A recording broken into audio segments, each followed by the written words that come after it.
Hello, you've joined me today with Chris and DauT watching the best of 21 series between the two players. They're playing on Black Forest today, which is quite good. We don't often see a Black Forest game or a pro Black Forest game at any rate, and these guys are definitely going to be showing us that today.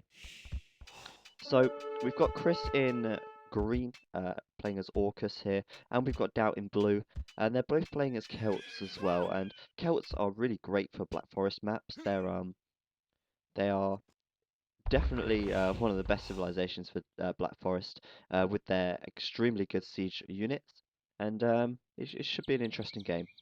Both of them going for the wall off very early on between the two sides of the map, and Chris, with a nice little move, managing to take out one of. Actually, no, he didn't take out DauT's villager. He took out DauT's scout, but it allowed him to get his scout into DauT's base. So anyway, as you can see, a very, very small choke point here. And those of you who are aware of Black Forest and how it's played, um, both players tend to just do a massive economy and then go all out in the Imperial Age with a massive, massive fight. So these guys are going to build an empire for DauT. These few collection of villages here. We've got Bob. There's Bob collecting some food there. He's going to play an important role in today's game. He is going to be collecting food to get DauT into the next stage. And as a fourth founder of this great empire that DauT is going to build, um, Bob was there. Bob's going to grow old with DauT today, and Bob is definitely going to be there in the late game, unless he gets killed by a castle or a woad raider or siege onager fire. Who knows? Who knows where this guy is going to go? Don't you find it strange how this game is set over a course of 200, 300 years, and the same villagers are alive at the start as they are at the end, unless they get horrifically murdered, of course. Um, but regardless, DauT luring his first boar there, and as these guys aren't going to be pressuring each other any early game pressure, um, we can expect to see some pretty impressive times for advancing up to the feudal castle age even, and even the imperial age. Chris, I don't know if he's noticed. Well, actually, no, he obviously hasn't noticed because this villager's been idle for a while. And come on, Chris, sort it out. Get that villager to work. Sam over here isn't doing much good standing around. You're going to want him hunting, of course. What's he going to be hunting? He might be hunting deer. Those deer, of course, going to provide a nice fast food source for Chris, as well as his boar as well. And DauT again, second boar lured. Couple of villagers already on berry bushes, and really he's going to be focusing mainly on food because he's not going to have to worry about getting the barracks out early on. Of course he's not. He's not going to be pressured by Chris because this is walled off, and you'd be mad to try an early attack. Although saying that, it's been done before, um, and I've actually tried to do early pressure on Black Forest. If you actually manage to get a villager snuck into their base, say you manage to get a villager up here, while they're trying to boom their economy, you're actually amassing a little force, and then you unleash your force on their base, and you wipe away everything in your path. That's very rare though, especially on a 1v1 tiny map because the choke point is very small, and neither of these guys are actually going to get through. I realise the scores are frozen there. So, as we can see, Chris nearing the 500 food mark. What tends to happen is, in an Arabia game, you can expect to see them advancing on about 22, 21 villagers. But what tends to happen here is they get a few extra villagers early on, and then they advance to the castle age faster overall. Because they're not going to be worried about getting archery ranges or anything like that. They're going to be purely focusing on a macro gameplay until they probably get to the Imperial Age and then unleash hell on each other, um, which should be fun. Celts are pretty nice because they have a lot of siege weaponry. Um, Mangonels upgraded to onagers, upgraded to siege onagers. They get chemistry as well, so they get to rain down fiery balls of hot lava on each other. Sounds good. We might see that later. In fact, I'm sure we will see that later. Chris just running around DauT space, being annoying with his scout. Um, I don't think he's not going to be able to distract DauT too much from that, but he's going to definitely annoy him by attacking all of his buildings and causing the alarm to go off every few seconds. Both these guys advance into the feudal age, and as you can see, we're going to want to get 800 food and 200 gold to advance to the Castle Age. And DauT is near enough on that point now. He needs a little bit more food.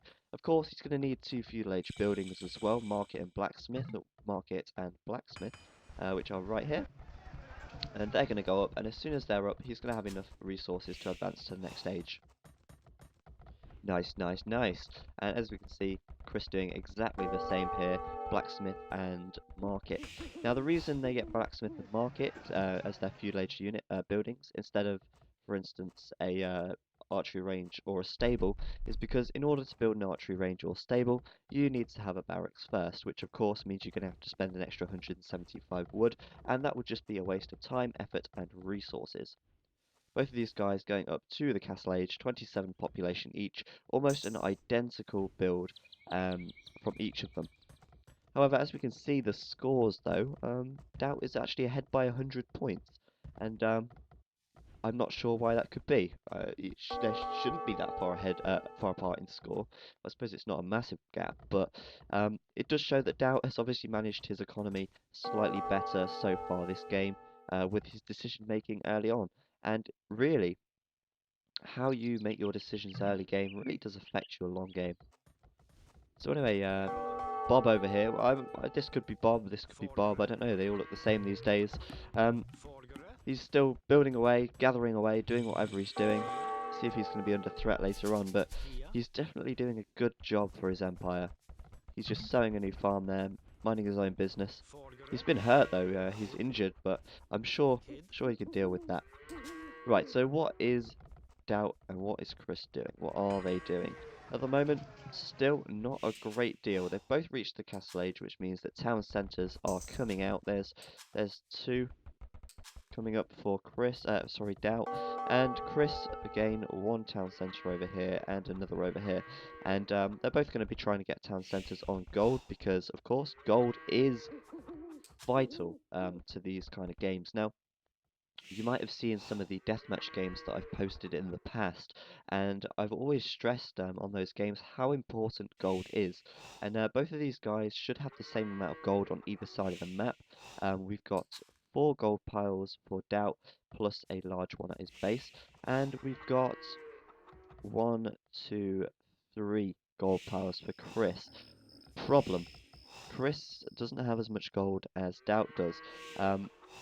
So DauT, unfortunately for Chris, DauT has got an upper hand here, purely because he's got more gold on his side of the map. Gold is such an important resource in a long game, especially in a 1v1. The faster you can get your gold gathered, the faster you're going to be able to upgrade your units, and you take that advantage and crush your opponent. So DauT does have more gold than Chris, so he's going to want to hoover that up as fast as he can, suck it all up off the map, and put it into his little treasury up here, which is looking quite empty at the moment, only 28 gold for him. But that's a good thing, because it shows he is spending his resources well.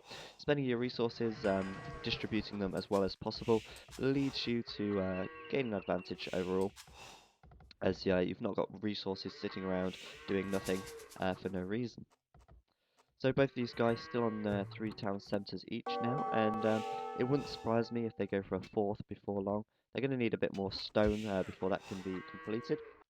And both of them again fairly low on the resources, which is good, because they're trying to boom.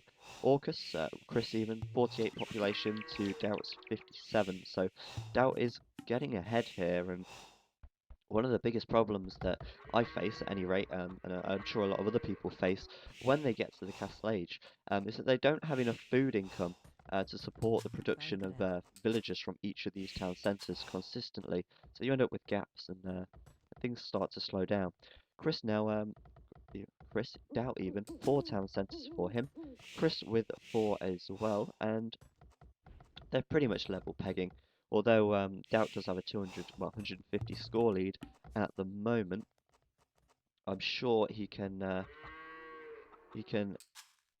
catch up. I don't think they're that far apart at this stage in the game. Another town centre going up for DauT, gathering up this gold here, and it wouldn't surprise me if they get some relics gathered up as well. They're going to need monasteries for that, of course, and then advancing to the Imperial Age is what we can expect to see. So, in order to advance to the Imperial Age from the Castle Age, you need 2 Castle Age buildings or a castle, either or. And it wouldn't surprise me if we see a university and a monastery before the castle, because obviously gathering up 650 stone for a castle takes quite a while, and getting the monastery also allows you to gather up the relics, so it makes sense to go for the relics and instead of a castle. Another town centre going up for Chris, and I'm keeping this in kind of fast forward-ish mode, purely because not much is going on at this stage in the game. They're purely just booming, trying to get as much resources gathered as they can. 82 to 74 population for the guys, and I think DauT is starting to take the lead here. He's booming very well indeed, and he's just got a monastery up here as well. A monk coming out, so now we just need a university from him, and we can expect to see him advance into the Imperial Age. He needs 1,000 food and 800 gold to do so. Chris, on the other hand, are very low on gold at this stage, and he's getting a lot of stone as well. Could indicate that he's going to go get a castle, but he's just created another town centre up here, which says to me that he's not going to get a castle, he's going to go monastery and university before he advances. DauT then starting to indicate to Chris that, yeah, I'm getting ready to attack. In fact, I'm advancing to the Imperial Age. Chris, you're going to have to catch up, mate, because this Mangonel here, Mangi, is starting to attack, and Chris, quick to respond, walls coming up just to protect his base that a little bit longer.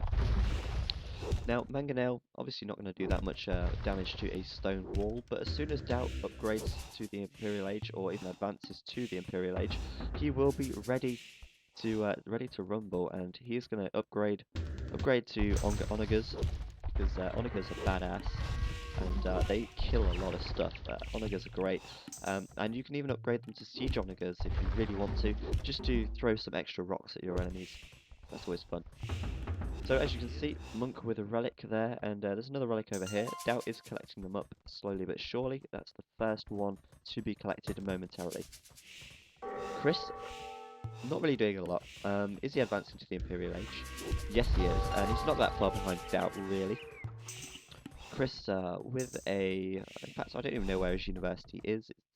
It's around, that is for sure. And DauT with the watchtowers around here.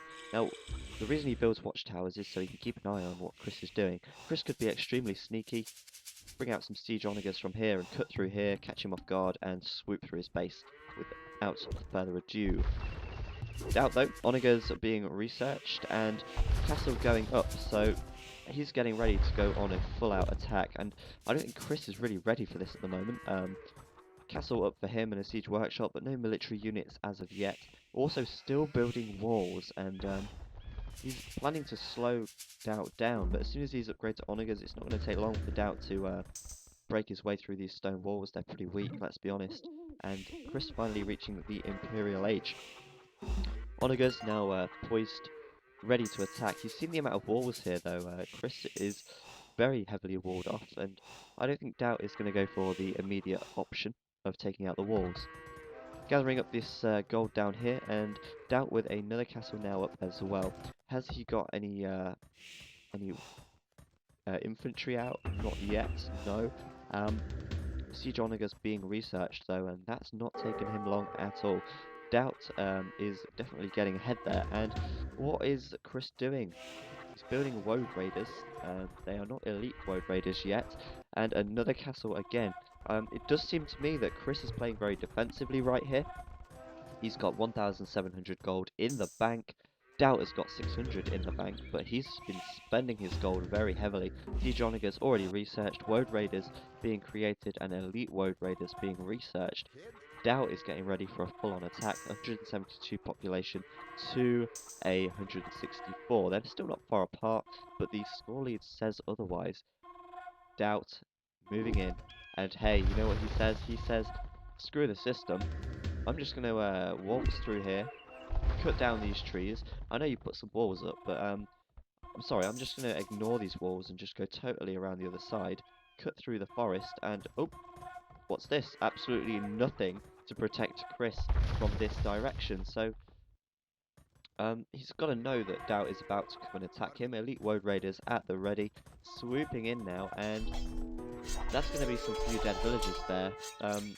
Unlike Bob over here, unlike Bob, these villagers are under attack, and Bob's, while he's back home supplying food for this massive army over here, Chris is actually getting decimated, and those onagers providing absolutely lethal. As you can see though, friendly fire in the mix there. Those onagers absolutely killing everything in their path really. Unfortunately, if you mismanage them, like we just saw, you do end up having a bit of friendly fire, but DauT has dealt with Chris there, and Chris has no units left on the map. Oh, this is a similar situation to the last game. Unfortunately, Chris has been caught out here. He wasn't expecting DauT to just come straight through this forest and catch him off guard. DauT population capping himself 199 to 162. Moving in, that town centre gonna go down with the next hit, and those villagers forced to flee. Hey, villagers, you might want to get out of the way because there's some Woad Raiders right behind you. DauT is now cutting his way through Chris, and what is Chris gonna do? Come on, Chris, sort it out. You've got some elite Woad Raiders there, but I mean, 5 isn't enough, is it? Come on, protect your empire. The fun thing about Age of Empires, of course, you spend 35 minutes building a massive base with all these things and making it look pretty, and then your opponent comes in and just absolutely wipes you out. Chris needs to react quickly to this because DauT has got a massive advantage here. He's out armying him, he's out everythinging him really. Tongue twister, can't try and say that again. And yeah, DauT is just coming straight in here and taking out one town centre. He's not really made much progress elsewhere. Plenty of castles up for Chris. He's definitely gone very defensive in that regard. DauT then hoovering up his gold. He's still got some piles, left on the map. And Chris is almost out of gold, I think. He's only got one massive pile left. I think he's sucked up all the others a little bit here. Can't really spend a large amount of villagers on this because massive force here about to attack. And is this Bob? No, Bob is still back at home, collecting on his farm. He's not aware of all this up here. But we've got a few other villagers up here fighting for their empire, putting themselves in a risky situation to get this castle up. And this castle might provide a nice foothold for DauT to really start to rain down the fire in this direction and to keep Chris at bay. Trebuchets coming in, and they're going to want to start taking out town centres, castles, what have you, whatever gets in his way, whatever takes his fancy, because right now DauT is looking pretty unstoppable. Chris, Elite Woad Raiders fully upgraded now actually, with +4 attack, and that's interesting. DauT hasn't actually got +4 attack. I don't know if that's because he needs to research something else at the blacksmith or his unique technology. I can't quite remember what it is, and he's actually, yeah, he's just upgraded that now. I think that was a UT upgrading to get the extra 2 attack there. Onager fire coming in, almost taking out his own trebuchet there. In fact, if he fires again, he will do. He needs to be very careful with the onagers. They are very powerful but very lethal at the same time. More onager fire coming in there. This villager about to die, but they're just going to stand around like lemons, waiting orders from their master. Onager going down, trebuchet going down, but Chris is looking to rebound here. He's getting another castle up right where his other one. Oh no, he didn't have a castle here. Where his town centre fell even, and DauT is recouping his men. So, I mean, we can't expect, but I mean, it could be a possibility that DauT goes for another attack over here and cuts through this tree and starts killing all these villagers. But I don't think that's going to happen somehow, because he seems to be focusing his attention very heavily in this direction.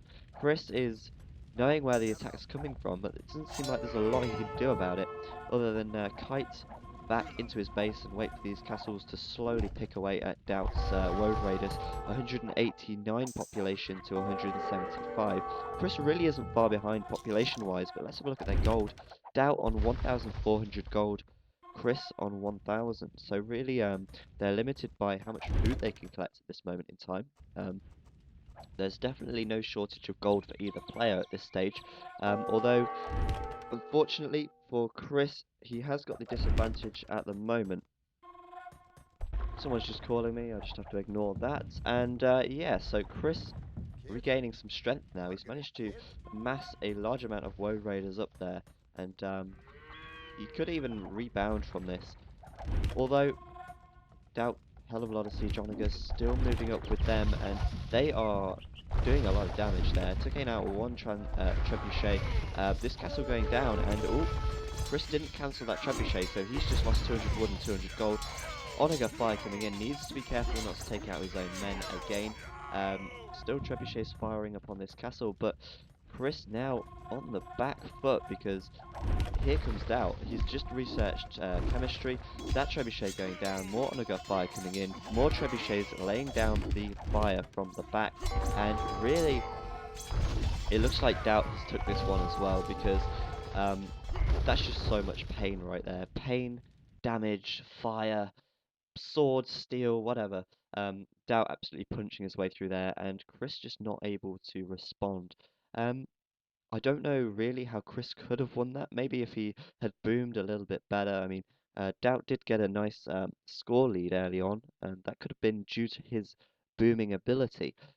Or even if Chris was just more prepared for an attack. It was very clear that DauT was preparing earlier. He had the technology behind him to really catch Chris off guard. Because of that, Chris just wasn't able to bounce back and left a massive gaping hole in his backside. Oh dear, that sounds so bad. And yeah, basically DauT comes in and absolutely takes this game by storm. So that is 2-0 to DauT on this best of 21 series between DauT and Chris. And from me, it's goodbye. From Bob over here, which one's Bob? There we go. Bob over here, it's goodbye. He's still collecting away at his farm, um, doing his country, doing his team justice. So anyway, I hope you've enjoyed this one. As usual, I've been Zach, and I will see you next time.